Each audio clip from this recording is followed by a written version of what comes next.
제가 지난번에는 중고등부 학생들과 하는 이렇게 두 손을 올리고 샬롬 샬롬을 하면서 함께 인사를 했었는데 이번에는 다르게 인사를 해보려고 합니다. 이것도 우리 중고등부 학생들과 함께 하는 건데 어떻게 하는 거냐면 옆에 계신 성도님들을 바라볼 겁니다. 근데 어떻게 바라보냐면 사랑의 눈으로 바라보는 겁니다. 할 수 있는 가장 사랑의 눈으로 서로를 바라보면서 이렇게 인사하겠습니다. 잘 오셨습니다. 사랑합니다. 사랑스러운 눈빛이었나요? 네. 역시 우리 어른들한테 이런 것들을 시키면은 참 멋지게 또 가장 사랑스러운 눈빛으로 하는데 우리 중고등부 학생들한테 이 이야기를 하면은 웃고 있었던 표정이 오히려 더 굳고 참 사랑이 없는 눈빛으로 서로를 바라보며 장난을 치기도 하고 또 그런 아이들이 더욱더 사랑스러운 것 같습니다. 오늘은 함께 소문난 교회라는 제목으로 말씀을 나누려고 합니다. 흔히 사람은 말하는 것을 너무나 좋아합니다. 말하는 것을 너무나 좋아한 나머지 혼잣말을 하기도 하고 또 모이면 하는 것이 대화이고 모이면 하는 것이 이야기입니다. 어쩜 그렇게 사람은 많이도 말하는지 한 사람의 말이 시작되면 그 이야기가 시작되면 그 이야기는 끝도 없이 퍼져나가고 쉴 새 없이 퍼져나갑니다. 옛날에 그래서 동네에서 가장 친한 친구에게 내가 진짜 비밀인데 라고 이야기를 하면 다음 날 눈을 떠보니 그 동네에 있는 많은 사람들이 비밀을 알고 있는 모습을 보게 됩니다. 이것을 가지고 우리는 소문이라고 이야기를 합니다. 소문. 대한민국에 소문이 참 많이 있습니다. 오늘 설교 제목을 지으면서 왜 소문난 교회라고 이야기를 했냐면 대한민국에 소문난 것이 참 많았습니다. 검색을 해보니까 소문난 순댓국, 소문난 삼겹살, 소문난 등갈비찜, 정말 소문난 집이 너무 많아서 대한민국에 이렇게 소문난 집이 많았나? 라고 생각을 하며 그래, 오늘 성경에도 한 소문난 교회가 나오는데 그 교회의 이야기를 함께 나눠보려고 합니다. 성경에 소문난 교회의 그 소문을 들은 사람은 바로 바울과 실라와 디모데입니다. 바울과 실라와 디모데가 들은 소문은 데살로니가 교회라는 그 교회에서 들려지는 소문을 들었습니다.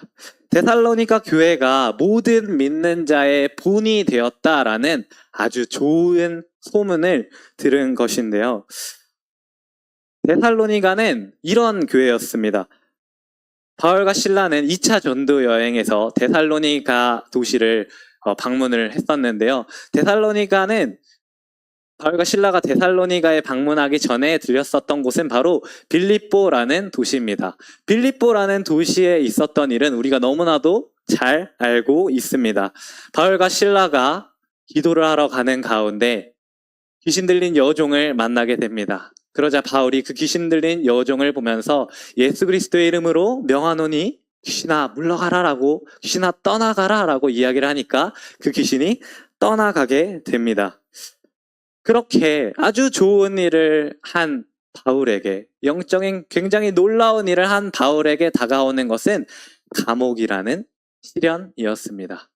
감옥에 갇힌 바울과 실라는 주저하고 또 그곳 가운데서 슬퍼하고 통곡하는 것이 아니라 오히려 그 감옥에서 하나님을 찬양했습니다. 하나님께 밤새 기도했습니다. 그러니까 어떻게 됐죠? 그 감옥문이 열리게 되었어요. 감옥문이 열리고 나서 바울과 실라는 어떻게 했습니까? 도망갔나요? 도망가지 않고 그 자리에 있었는데 한 간수가 와가지고 자신이 죄수들이 다 도망갔으면은 나는 이제 죽은 목숨이다 라고 하면서 자살을 시도하려고 하는 그 간수에게 찾아가서 어떻게 하죠? 오히려 복음을 전하고 유명한 말을 하죠. 주 예수를 믿으라. 그리하면 너와 내 집이 구원을 얻으리라 라고 유명한 말씀을 합니다. 바울과 실라가 데살로니가 교회를 찾아가기 전에 이런 굉장히 놀라운 일을 체험했습니다. 귀신을 쫓는 역사도 있었고요. 또 감옥문이 열리는 상상조차 하지 못하는 일도 있었고요. 또 한 간수의 영혼을 하나님 앞으로 데려가는 놀라운 영혼 구원의 역사도 있었습니다. 그러고 나서 찾아간 도시가 바로 이 데살로니가 도시였습니다. 데살로니가 도시에 대해서 사도행전 17장에 이렇게 나와 있는데요. 그들이 암비볼리아 아볼로니아로 다녀가 데살로니가에 이르렀습니다. 거기에 데살로니가 도시에는 이미 유대인의 회당이 있었는데요. 이 유대인의 회당에 들어가서 바울이 새 안식일 동안 성경을 가르쳤습니다. 성경을 가르치면서 새 안식일이라는 것은 3주 기간을 이야기를 하는데 3주 동안 말씀을 가르치면서 너희가 알고 있었던 그 말씀, 그 성경에 나타난 그 사람, 너희가 기다리고 있는 그 메시아, 그 메시아는 바로 예수님을 이야기한 거야. 예수님께서 고난을 받고 죽은 자 가운데서 살아나셔야 했어. 그것이 바로 예수님이야. 너희가 기다리고 있는 메시아는 바로 예수님이야 라는 그 복음을 전하니까 어떻게 됐냐면 많은 사람들이 그 복음을 듣고 회심하게 됩니다. 많은 사람들이 그 복음을 듣고서는 하나님 앞에 돌아왔었는데 하나님 앞에 돌아오는 이들도 있는가 하면 반면에 성경에 사도행전에 보면 시기하는 유대인이라고 나오는데 시기하는 유대인들이 그 바울과 실라를 보고서는 굉장히 격동한 마음을 품게 됩니다. 그래서 예수님을 주님으로 고백하는 이들을 잡고자 불량배들을 끌어다가 그 사람들을 잡아갔는데 예수 그리스도를 주로 고백했었던 이제 막 믿음을 시작했던 사람들에게 다가온 핍박이었습니다. 얼마나 그 핍박이 심했는지 바울과 실라가 데살로니가 도시에서 복음을 전하는 기간이 단 3주였습니다. 3주. 제가 벌써 전역을 하고 우리 세강교회에 온 지도 3달이 넘는 시간이 흘렀는데 제가 벌써 온 지도 3달이나 흘렀는데 3주 동안 성령대망에 3번, 주일 3번 예배드리는 그 가운데 복음을 전하고서 어쩔 수 없이 너무너무 핍박이 강해서 떠나야 했습니다. 그래서 너무나 짧은 시간 복음을 전한 바울, 수많은 기적과 그 영혼구원의 체험을 하고서 나아갔었던 그 도시인 데살로니가 도시에서 마주했었던 상황은 자신의 뜨거운 마음과는 조금은 사뭇 다른 그런 모습을 마주하게 됩니다. 그래서 바울은 계속해서 선교 여행을 쭉 하면서 3주 동안이나 머무를 수밖에 없었던 그곳에 대한 데살로니가 교인들을 향한 마음이 항상 있었습니다. 마음 한켠에 찜찜함이 항상 있었죠. 그런데 그랬었던 바울에게 들렸던 소문이 무엇이냐? 오늘 1장 7절, 8절의 말씀이 이렇게 말합니다. 화면을 혹시 좀 크게 해주실 수 있을까요? 그러므로 너희가 마게도냐와 아가야에 있는 모든 믿는 자의 본이 되었다. 너의 믿음의 소문이 마게도냐와 아가야에만 들릴 뿐 아니라 하나님을 향하는 너희 믿음의 소문이 각처에 퍼졌다라고 이야기를 합니다. 바울은 아마 이 소식을 들었을 때 너무나도 기뻤을 것입니다.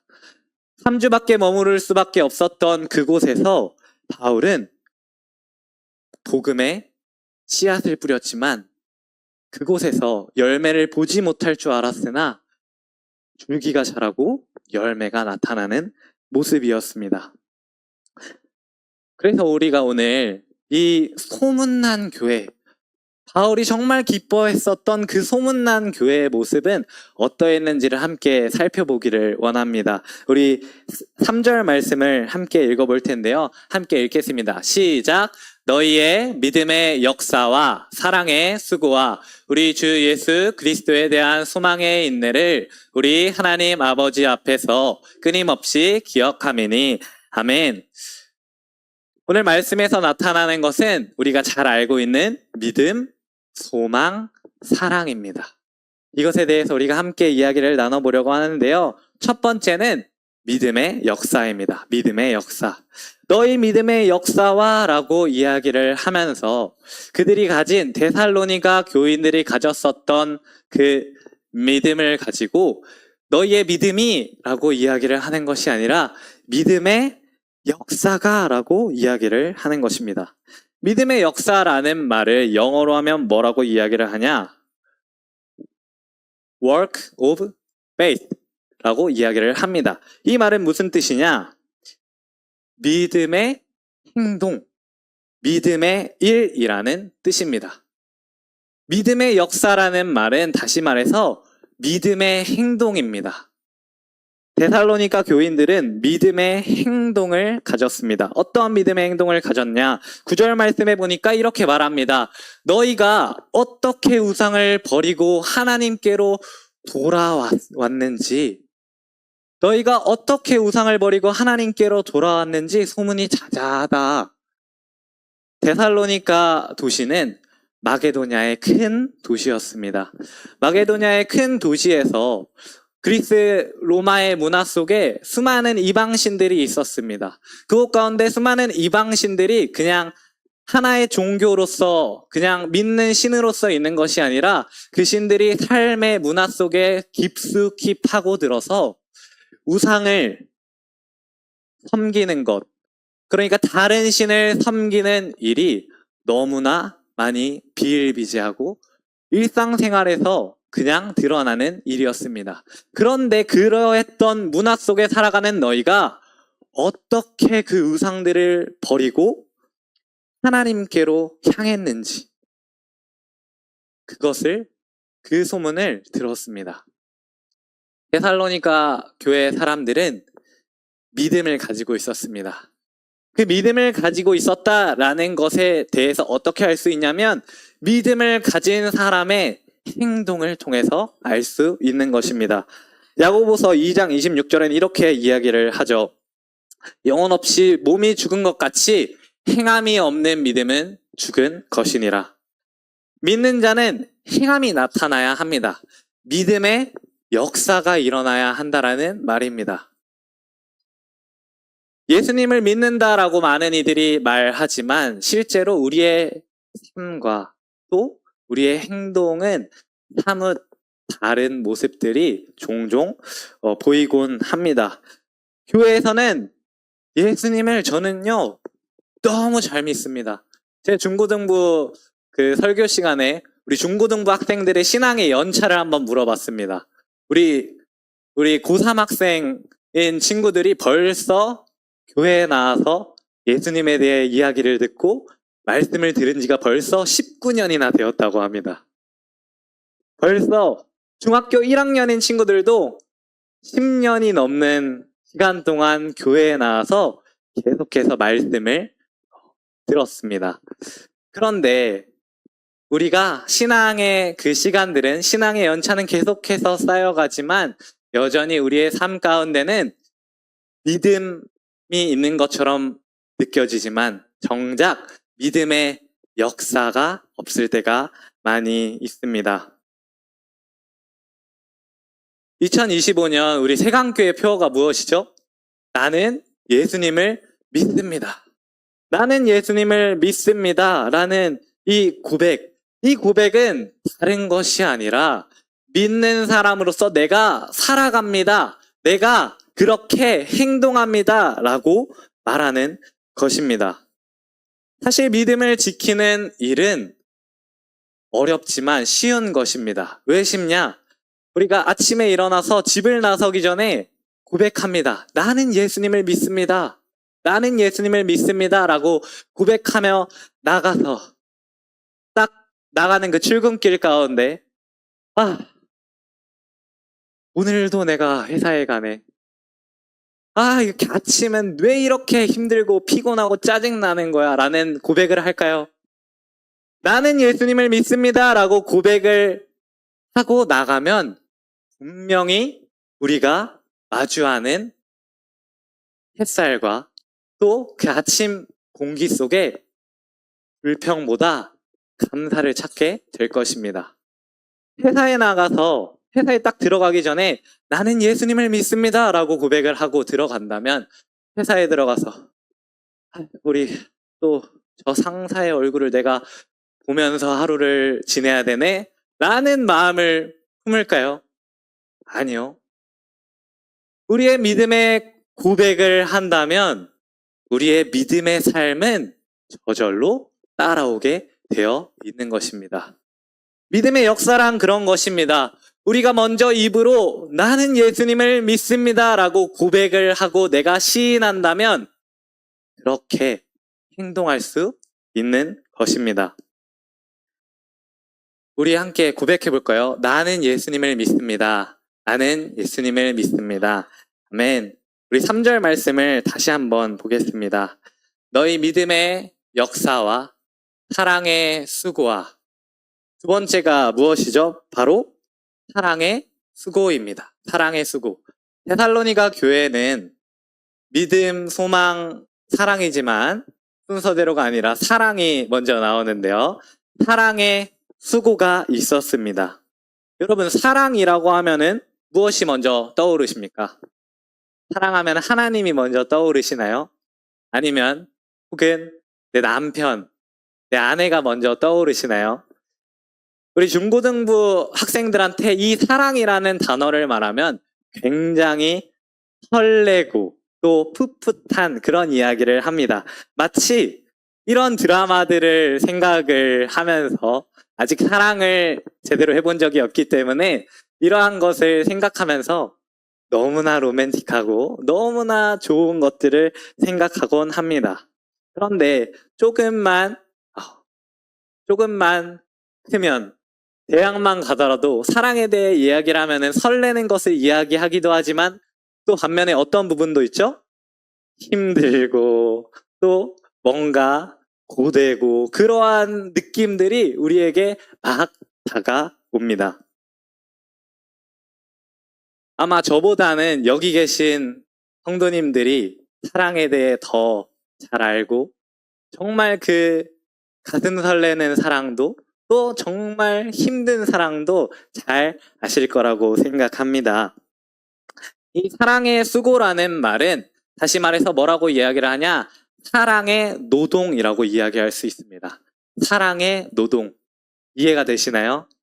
아마 우리 중고등부 학생들은 그렇게 크게 이해가 되지 않을 건데 사랑은 노동이라고 합니다. 왜 노동이냐? 내가 사랑을 한다면 사랑한다라는 것은 누군가를 신경 쓴다라는 얘기고 신경 쓴다라는 것은 그 사람에게 나의 마음을 표현한다. 또 그 사람을 내가 집중해서 본다라는 의미입니다. 아직도 많은 사람들이 부부 생활이 10년이 됐건 20년이 됐건 30년이 됐건 싸웁니다. 왜 싸우냐? 정말 별것도 아닌 걸로 서로를 이해하지 못해서 싸웁니다. 그때 마음이 어떻죠? 시간이 이렇게나 지났는데 아직도 이해를 못 해주나? 싶습니다. 그런데 그러한 마음을 가지고 있지만 어떻게 해주죠? 밥 때가 되면 밥을 해줘요? 안 해줘요?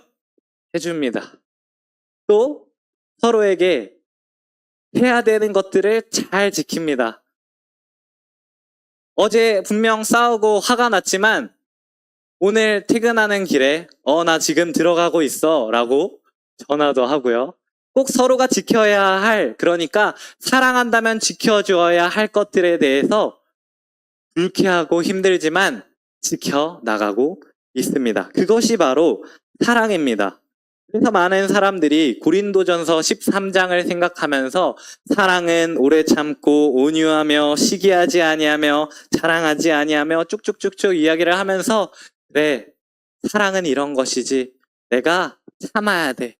마치 노동을 하면 너무나도 힘들어서 아무것도 하기 싫지만 그래도 내가 그 자리에 계속 나아가는 것처럼 사랑해야지 라고 고백하게 되는 것입니다.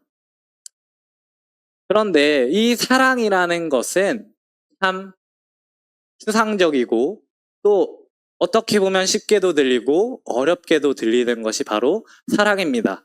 제가 군에 입대했을 때 담임 목사님께서 저에게 한 가지 미션을 주셨습니다. 그 미션은 무엇이었냐? 군대에 가서 1년 반이라는 시간 동안 모르는 사람들과 같이 지낼 건데 거기서 한 영혼을 사랑하는 방법을 배워오라라고 하셨습니다. 그래서 제가 입대하기 전에 그 기도를 정말 많이 했어요. 주님, 제가 그곳 가운데 나아가 한 영혼을 사랑하게 해주십시오. 제가 주님, 정말 한 영혼을 사랑해서 그 영혼을 사랑함으로 말미암아서 제가 하나님의 사랑을 전할 수 있는 사람이 되게 해주십시오. 라는 그 기도 제목을 가지고 입대를 했습니다. 입대를 하니까 제가 평소 지냈었던 우리 세강교회 식구들과 다른, 또 제가 다니고 있는 총신대학교와는 다른 사람들이 저를 기다리고 있었습니다. 꽤나 거칠었고요. 꽤나 친절하지 않은 사람도 있었고요. 조금은 수박하고 이게 세상인가라는 그런 느낌을 받았었습니다. 그런데 그러한 걱정들은 어느 순간 사라지고 이러한 마음이 들었습니다. 이거 사랑하는 거 쉬울 수도 있겠는데? 왜 그러한 생각이 들었냐? 제가 생각하고 제가 판단했었던 세상 사람들의 생각, 그 이미지와 직접 만나는 그 사람들이 사실 사뭇 다른 거예요. 그 사람들을 만나는데, 대화를 하는데 생각보다 저보다 더 착한 것 같은 그런 기분이 들고, 야, 저 사람은 왜 저렇게 남을 더 도와주려고 하지? 또 왜 저렇게 힘들 텐데 열심을 내려고 하지? 하면서 제가 생각했었던 그런 세상의 차가움과 두려움보다는 생각보다 세상 따뜻한데? 라는 생각을 하게 됐습니다. 그래서 시간을 쭉쭉쭉 지내다 보면서 그래, 사랑하기 이렇게 쉽구나 라는 생각이 머릿속에 박힐 때쯤 한 친구가 저를 찾아왔습니다. 그 친구는 어떤 친구였냐면 군교회에서 열심히 찬양 인도를 하고 또 그곳에서 누구보다 큰 소리로 하나님을 찬양하고 말씀을 읽는 친구였습니다. 그런데 그 친구가 저에게 다가와서 처음에 너무 반갑고 너무 천군만마를 얻은 것 같은 기분이었습니다. 신앙생활을 함께 나눌 그러한 세상 가운데 사랑하는 나눌 수 있는 그러한 사람이 생긴 것 같았기 때문입니다. 그런데 오히려 그 친구는 저에게 큰 실망을 가져다 주었습니다. 그 친구 어떤 친구였냐면 교회에선 정말 열심히 하나님 찬양합니다, 하나님 사랑합니다라고 고백을 하면서 실제로 부대로 가면은 일과도 아프다고 빠지고요. 운동도 허리가 아프다고 빠지는 거예요.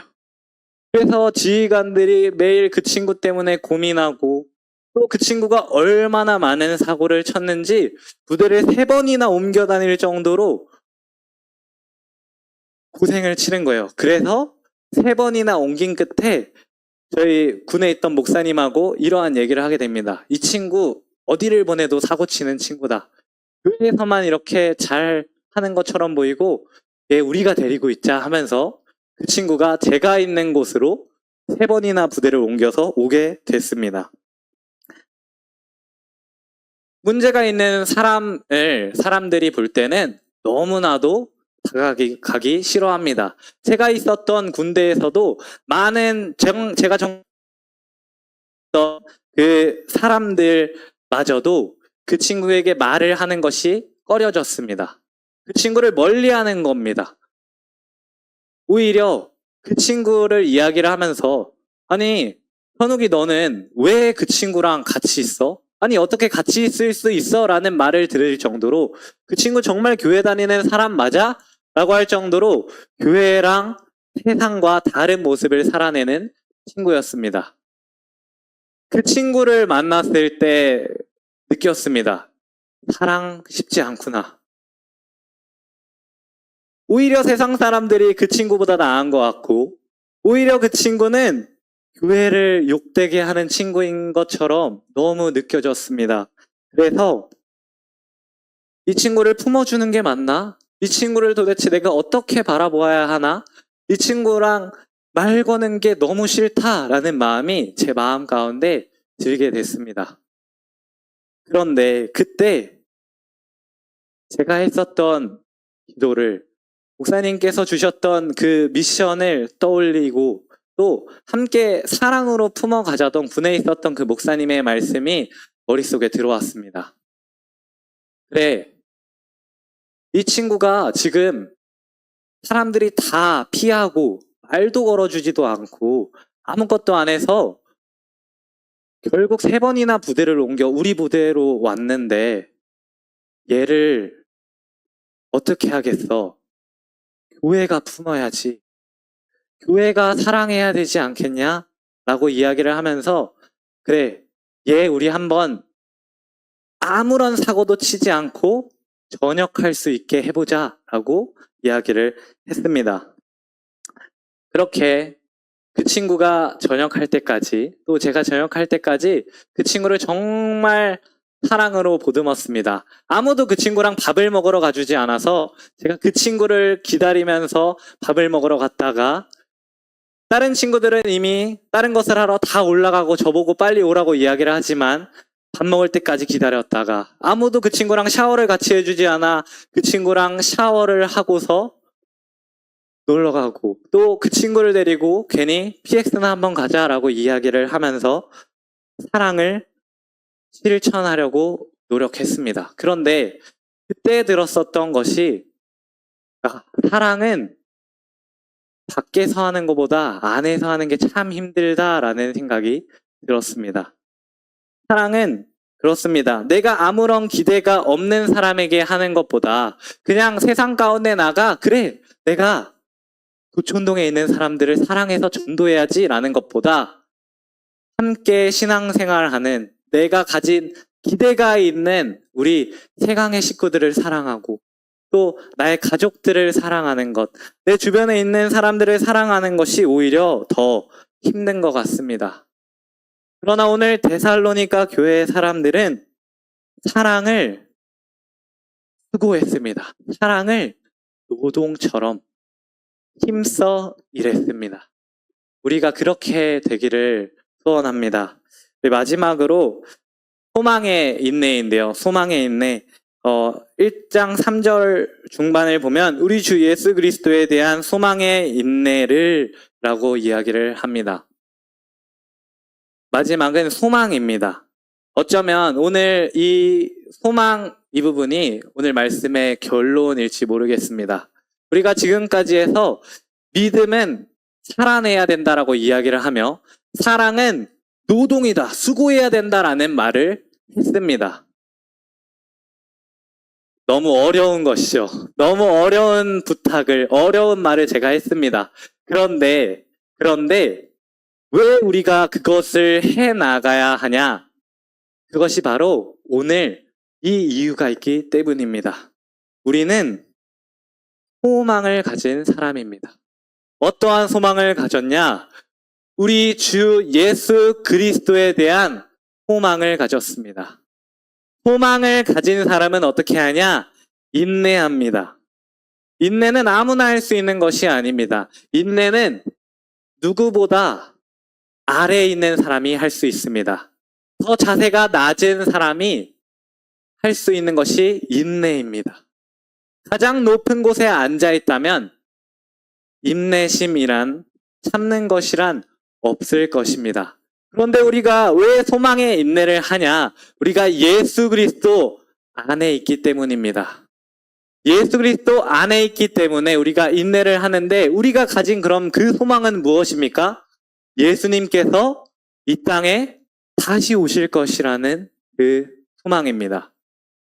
우리가 신앙생활을 하고 계속해서 삶을 살아가고 또 내일의 삶 가운데 우리의 직장으로 나아가서 가정으로 나아가서 믿음의 삶을 살아가고 사랑의 삶을 살아가는 것은 내가 그냥 신앙생활하는 것이 기뻐서 이렇게 하면은 교회에서 칭찬받으니까가 아니라 우리가 그것을 행하는 이유는 단 한 가지입니다. 다시 오실 예수 그리스도에 대한 소망, 다시 오실 예수님, 우리에게 천국이 있기 때문에 우리가 오늘도 나아가는 것임을 함께 알았으면 좋겠습니다. 데살로니가 교회는 10절 말씀에 이렇게 이야기를 합니다. 또 죽은 자들 가운데서 다시 살리신 그의 아들이 하늘로부터 강림하실 것을 너희가 기다리고 있다. 기다리고 있다. 다시 오실 이는 우리를 건지신 예수님이시다. 아멘. 오늘 말씀을 마무리합니다. 데살로니가 교회는 소문난 교회였습니다. 그 소문난 교회의 모습은 참으로 이상적인 믿음, 소망, 사랑을 가진 교회였습니다. 믿음, 소망, 사랑은 참 버겁습니다. 어렵습니다. 그러나 우리가 살아갈 수 있는 이유, 우리가 여전히 이 길을 걸어가는 이유는 우리의 소망 되시는 예수님이 있기 때문입니다. 오늘 안수집사의 헌신 예배를 드리면서 참 감사합니다. 왜 감사하냐? 제가 군대에 갔다 와서 교회에 와서 적응을 하려고 보니까 안수집사님들이 안 계신 곳이 없습니다. 어느 순간 보니까 앞에서 안수집사님들이 찬양을 하고 있고요.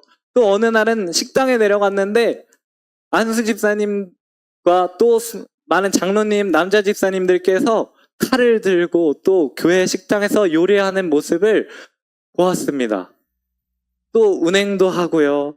또 여러 가지 정말 우리가 보고 있는 그 남자들이 필요한 곳, 안수집사님들이 필요한 곳 어디든 가 계신 모습을 보았습니다. 그래서 와, 세강교회가 정말, 우리 교회가 정말 믿음이 있고 사랑이 있고 소망이 있는 교회구나.